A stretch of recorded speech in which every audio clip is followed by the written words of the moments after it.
सुरुवातीलाच बातमी आहे विनायक राऊत यांच्या संदर्भात। विनायक राऊतांसह 6 आरोपींना अटकपूर्व जामीन मंजूर झालाय। जादूटोणा प्रकरणामध्ये ठाणे सत्र न्यायालयानं हा दिलासा दिलाय। गिरिजा राऊत यांचे वकील निकालाविरोधात उच्च न्यायालयात धाव घेण्याची शक्यता आहे। तर जादूटोणा प्रकरणामध्ये ठाणे सत्र न्यायालयानं विनायक राऊत आणि अन्य 6 आरोपींना दिलासा दिलाय। अधिक माहिती घेऊया, आपले प्रतिनिधी कुणाल बोहिटे आपल्या सोबत जोडलेले आहेत। कुणाल, जगदीश, एकंदरीत पाहायचं झालं तर विनायक राऊत यांच्या सून गिरिजा राऊत यांनी अनेक आरोप जे आहेत ते विनायक राऊत आणि त्यांच्या कुटुंबियांवर केले होते।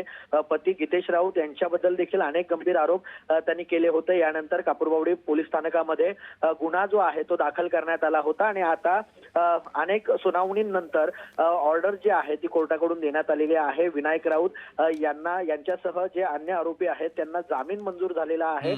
सत्र न्यायालयाकडून हा जामीन मंजूर करण्यात आलेला आहे। विनायक राऊत यांचे जे वकील आहेत दीनानाथ राऊत तिवारी यांच्याकडून देखील सांगण्यात आलेलं आहे की आता जामीन मंजूर करण्यात आलेला आहे। काय अटी शर्ती असतील हे ऑर्डर कॉपी आल्यानंतरच सांगू। मात्र ज्यावेळेस गिरिजा राऊत यांच्या वकिलांशी बोलणं झालं त्यावेळेस त्यांचं असं म्हणणं आहे की जेव्हा ऑर्डर कॉपी येईल त्यावेळेस आम्ही ठरवू की उच्च न्यायालयामध्ये जायचं की नाही। मात्र ते उच्च न्यायालयामध्ये जाण्याची दाट शक्यता आहे। त्यामुळे उच्च न्यायालयामध्ये गेल्यानंतर उच्च न्यायालय या सगळ्या प्रकरणामध्ये काय नेमकं निकाल देत आहे हे पाहणं महत्त्वाचं असणार आहे। मात्र सध्या तरी विनायक राऊत आणि त्यांच्या कुटुंबियांना दिलासा जो आहे तो ठाणे सत्र न्यायालयाकडून मिळाला आहे। ठीक, धन्यवाद कुणाल दिलेल्या माहितीबद्दल।